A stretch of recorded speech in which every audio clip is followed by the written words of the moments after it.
abakokayi rero biratandukanye. Abakokayi normalement ijwi atangurana mu gatondo siyo aheza ko mwijoro.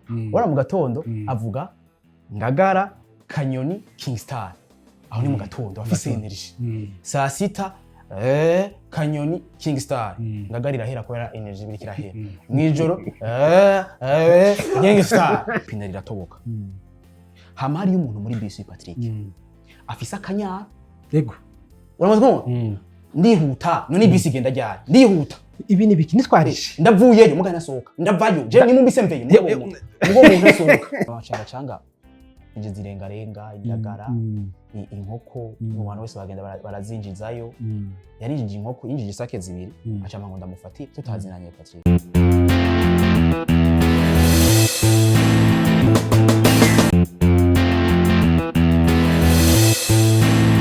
Maze kuja muri ville urabaje bakumva yeye hamwe usanga menga ntazi n'ahantu hari ari mu yindi se neza kundi ko baje bakumva yeye abakokayi umva bajya nabo gihosha oya abakokayi rero biratandukanye. Abakokayi normalement ijwi atangurana mu gatondo siyo aheza ko mwijoro. Ora mu gatondo avuga ngagara kanyoni kingstar aho ni mu gatondo afise energy. Saa sita kanyoni kingstar ngagarira hera ko era energy biri kirahera. Mwijoro kingstar urumva ko mwijoro mbararusha mwijoro minuit star bakoresheje je nigeze kuja muri bus ya Gatumba. Bus ya Gatumba na mabus usanga abakonvoyeri bari brutal. Turashobora kuba turi muri bus chauffeur na convoyeur bagasohoka bakagwana tutuguma muri bus tubarindiriye bagakubitana. Hari umunsi rero convoyeur yari papa wa chauffeur. Chauffeur yari umwana convoyeur nawe aifa. Hari gihe rero yamubwira uti mugatumba bavuga ngo poto ari umuntu agomba kururuka avuga ati poto veni uramusiga. Chauffeur akaca yihenda akamusiga kuri poto veni. Ubona ko giye gute? Ubona ko giye musige he? Wabonye nkuko ubona ko musige he? Mweda yere uno musi ntiduteka nturya. Bagenda bakubitana. Umumere rero yari inyuma ca buri kirato. Ikirato ciwe kiratakara kije imbere. Komva ye ndabuze ikirato. Ega twarahagaze turarondera ikirato Patrick. Ikirato turakirondera turavayo turakibandanya dushitse imbere imodoka ipine riratoboka.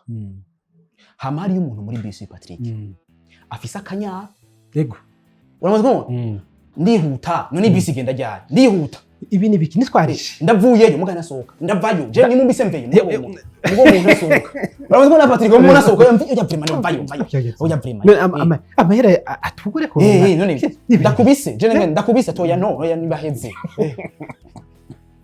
ruba kibari kibazo muri kibazo cyumba ariko Gatumba ubu naho imirongo ubu ku mirongo ugiye hajya muri bisi imirongo ya Noro waruzi yuko ushobora kugira date ukamenyana n'umukobwa Patrick uri ku mirongo ngo dusigaye tumenyana n'abakobwa ukamenyana ukomaze sava neza muri ko muravasa fata hajya kuri mitera hari efo urebo ubona bamuro wasa 8 quartier bisi za muja kugira tasi vire imeze neza ukamenyana gute ubigaye ukora iki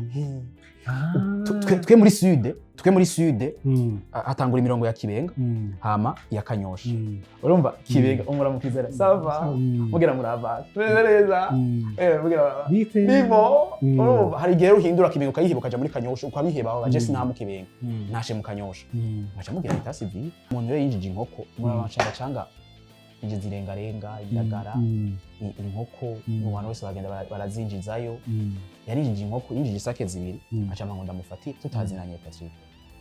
Yarinjiye muri Changachanga ngo fatirana yamaye inkoko kazi yagira atamagi ushikiye mu twashize iyo tugiye mu Nyabugete amaze kuzimisa.